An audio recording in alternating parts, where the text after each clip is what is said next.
Warriors Grizzlies game 2, and Ja Morant. What can you even say about this guy?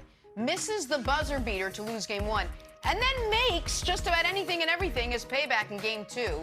Ja matching his postseason career high with 47 points last night. 47. Scored Memphis' final 15 to seal a game 2 win this series with Golden State all tied up at 1. You know, it really was an historic night for Ja. As he joins, look at this list. Just LeBron and Kobe is the only three guys to put up multiple 45-point playoff games before age 23. It kind of, Nick, begs the question, is it crazy to say Ja is the best player in this series? No, it's definitely not crazy to say. I'm also very interested in what Brew and Wilds think of this 45-plus point, 8-assist performance with the ball in his hand the whole time. Is this one good? Because I know Luka's, it was a big reason they lost. He got 45 and 8. It's no good. However, here's what I will say about Ja Morant. Yeah, he did get the victory. Ja versus Steph. Steph is an all-time great player. Don't leave that little Steph is one of the greatest players of his generation. Steph has never had a playoff game better than the one Ja had last night.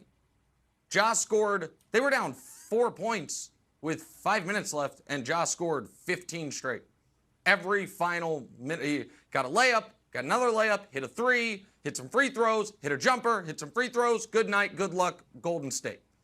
Steph Curry, in his career, 2 times has scored more than 40 points in the playoffs, both in losses. One in a double overtime loss a decade ago, and the only time he has scored more than 45, he scored 47 in game 3 of the finals against the Raptors.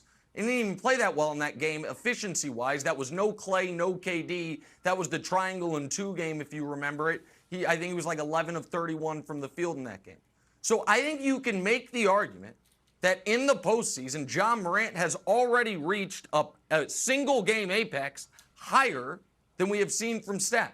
I also think on a single-game basis, Ja Morant is more terrifying than Steph right now.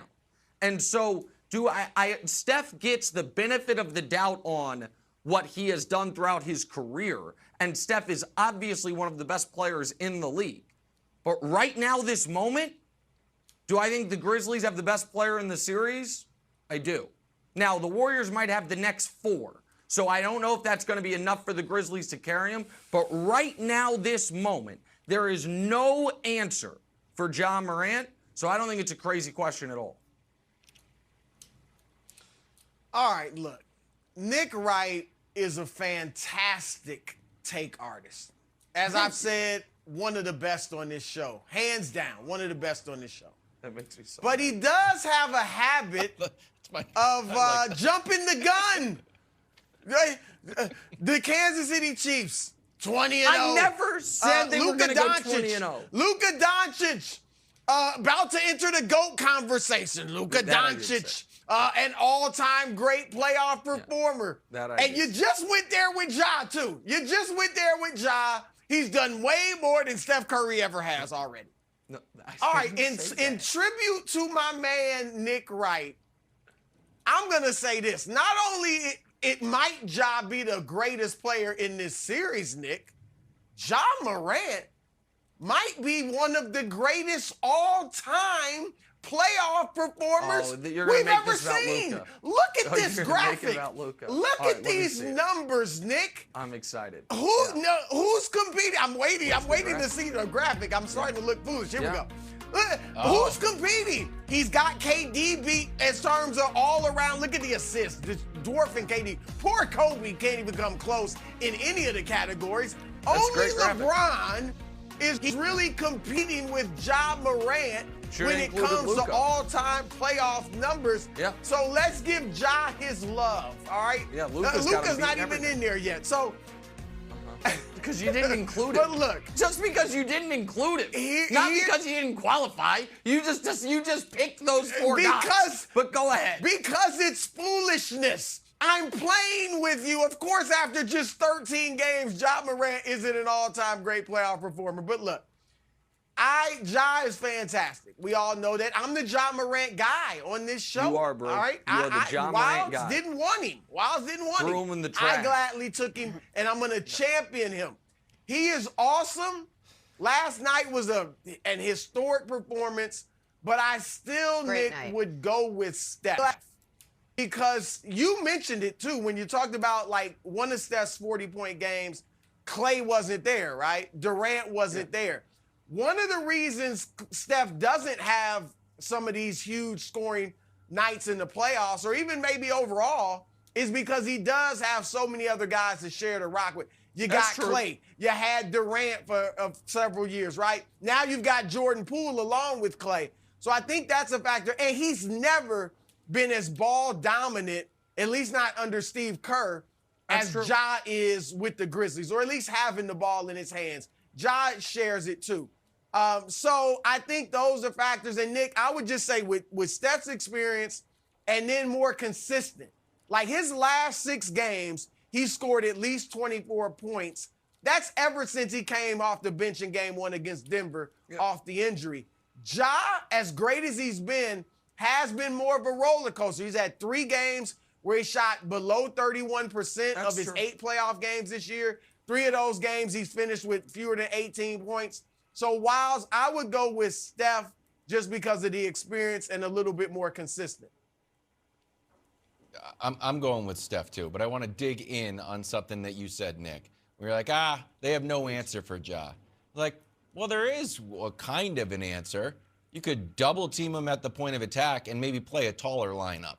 Like, I was surprised that Steve Kerr, once Ja penetrated, Ja was just elevating over anybody. And it's like, Draymond Green is not sort of the classic rim protector. Now, we saw the poor Utah Jazz leave the playoffs every year because they leave Rudy Gobert in there. And it's like, I can't have him on the court. Are you surprised that Steve Kerr didn't go a little bit bigger to stop Ja's, sort of free run to the rim? I'm not surprised because Kerr does makes a lot of coaching decisions that are perplexing, but then it's like, hey, I've won 19 playoff series, and I've never lost before the finals, so why don't y'all shut it? It's like, okay, fair point. But it does feel like on both sides of the ball, there are some obvious things the Warriors could do that they've never done under Kerr. Because everyone on the Warriors, since Clay is now a step and a half slower than he used to be, is drawing dead guarding Ja on the perimeter.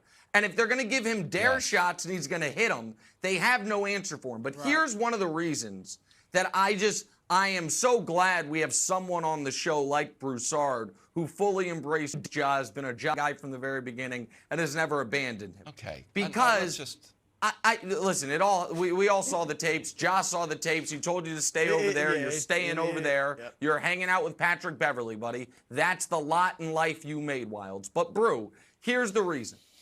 I know we are looking, one of the subtexts of these playoffs is that the league is in such great hands moving forward, right? Look at what the next 10 years will be with Luka, with Ja, with Giannis in his mid-20s. Booker's young. LeBron's not even in the playoffs. Durant got knocked out of 4 games, and the ratings are the highest they've been in years. Ja, to me, though, is in a special case, which is there is no guarantee that Ja's ever better than he is right now. A guy whose game is so based on being a superhuman athlete, he must take advantage of every moment he still has all the athleticism, and we must appreciate every moment he still has all of it. Because, Brew, unlike so many of the other guys, if he does suffer one injury and the way he plays, he seems more susceptible to it, the game can change like that. We have seen it with guys of his style. So I feel like Ja at 22, the moment is now, because he's the odd player that might be better at 22 than he is at 28. I'm not guaranteeing that, but it wouldn't be ridiculous for that to be the case. Well, no, I think you're probably, not that we don't want to see this, but Derrick Rose comes to mind, right? I mean, Derrick Rose was on this trajectory, and we saw what happened with him. I do think Ja will improve, assuming there's no injury. I do think, Nick, he will improve because I think he'll become a smarter player. I think, he's already worked on his three-point shot. Like, look, LeBron was right. I didn't even consider Ja Morant for most improved player of the year, right? He was so good last year. It was like, that's ridiculous. But he did improve. He really worked on his three-point shot, and he became a much better player this year than last. And I think he'll continue that trajectory. I don't think they win this series, but I think what he goes through in this series, playing against a smart, great team like Warriors, I think it's going to make him come out even better next year. And if he avoids injury, sky's the limit for this kid. Sure. All right, so the other story last night was Draymond Green. Is Dre embracing the villain role? We'll tell you why. Well, now you know why we're asking. First things first, back after this.